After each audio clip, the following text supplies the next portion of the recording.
Nick, up until now, we've covered everything you've sort of done in the past, but I know that you've got another thing up your sleeve, another madcap. Well, that's a bit unkind, isn't it, to say madcap, but it seems it to me. What's this latest World Challenge thing that you're doing? Well, it's called the Motorcycle World Challenge, and it's very much based on what Shea Blythe's been doing with, with the BT Global Challenge, taking yachters around the world on a competitive basis. Teams of people who've never yachted before will go around the world. Well, I want to do the same thing with motorbikers, and it's the Nick Sanders Motorcycle World Challenge. The brochure just about to come out. We're launching it throughout March and April. There's a website telling everyone about it, nicksanders.com. Yeah. And the Nice little plug, yeah. Well, the idea really is to take 12 teams of 3 riders to Yeah. compete against each other around the world, 27 countries, 18,000 miles, 5 continents, 4 mountain chains, 5 deserts. It goes on and on. It's going to be really good. I'm really looking forward to it. I think if after 20 years of riding around the world and 20 years of the kind of experience of travelling that I've got, I don't know, maybe 80 countries now, Jeff. Yeah. I want to put all that experience into doing this and to taking a whole group of riders around the world, and they'll benefit from it. There's no doubt about it. Oh, yeah, I'm sure. I mean, that in itself is going to be a massive task. What, you're going to sort of launch this thing and publicise it, and who are these people going to be? Are you expecting them to sort of come flocking and knocking on your door? I want to come. I want to come. I don't know really. I mean, there's going to be quite a selection procedure.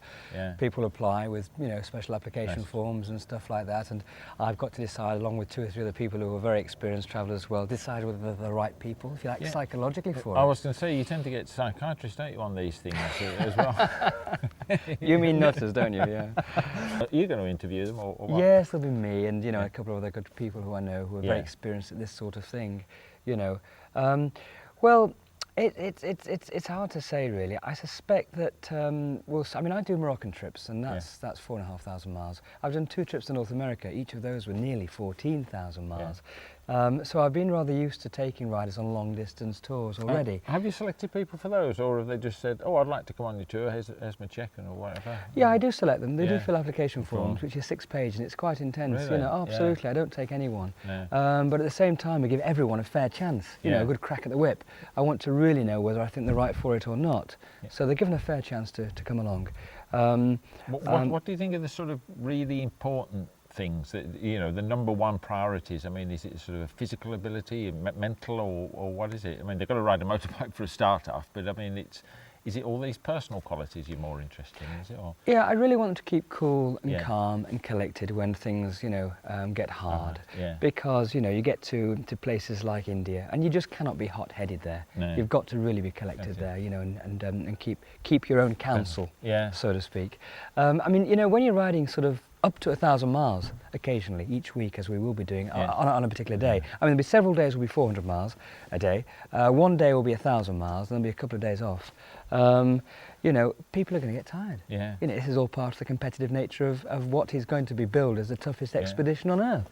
When is this actually going to start then? When do you hope to take off? Well, there's a lot to do yet. I mean, the brochure comes out, as I say, shortly. Yeah. I've got 18 months really to prepare the whole project. Several more long distance touring projects to do. I mean, I'm still learning the ropes about how to take people around the world. No one's done it before, so no one can really tell me how to do it. So I'm learning the hard way. Yeah. But it'll be 2002. Definitely, anyway. and towards the end of 2002. We're looking at somewhere between August and November. Yeah. Look, you've got your big book there. Look at like Michael Aspel. Gosh, yes, Book of Life. Well, Jeff, this is your life. Here we are. But what I was interested, if I came on this trip with you, we'd start in good old England, good old Brighton. Yeah, we'd be down in England, across Europe to Istanbul, fly over to Bombay. Yeah. We've got a problem around Kurdistan here and Iran, so we'll start again in Bombay. The next leg will take us up to across the Thar Desert to Rajasthan and Jaisalmer, and then to Delhi, over to Nepal, and then around to Kathmandu, then down to Calcutta. So you ride through the Alps then, do you? Yeah, through the Alps, well, yes, more or less, that sort of thing, The Himalayas. That's a good start, wasn't it? Himalayas, yes. Yeah, the Himalayas, and then from Calcutta over to Bangkok, down through Thailand, Malaysia, Singapore. Then we'll fly from here to Perth.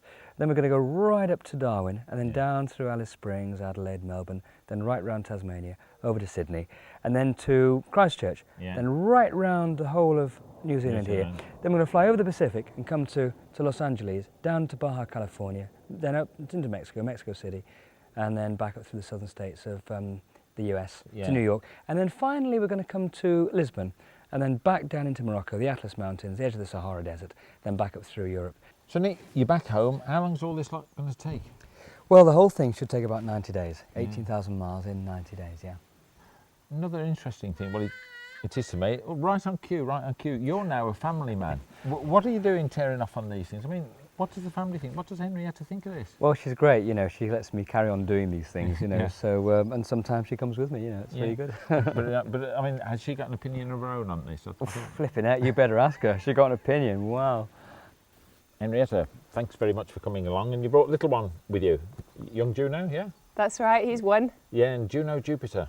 Nothing to do with Jupiter's travels. Have I said the wrong thing there? He is a traveller, he is a traveller. He's He's been in a bike and sidecar all over Europe. Has he? Oh, so he's getting a good apprenticeship. That's right. How do you feel about Nick doing his disappearing acts and going off for all this time? Well, I always say to him it's quite nice really if he goes away for at least 6 months a year. But last year was a bit too much, he was away all year. So that was a little bit too much. Was it? Yeah, but a bit more than you could take.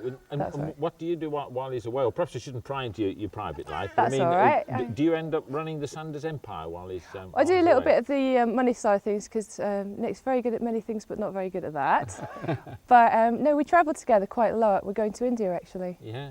Oh, fantastic. With the bike and sidecar Yeah. this December. Wow, fantastic. And if the weather's going to be like this, it'll be fantastic. If it's snowy, you're going to wrap up nice and warm just like that? Yeah. Okay. Well, I better leave you to get back in.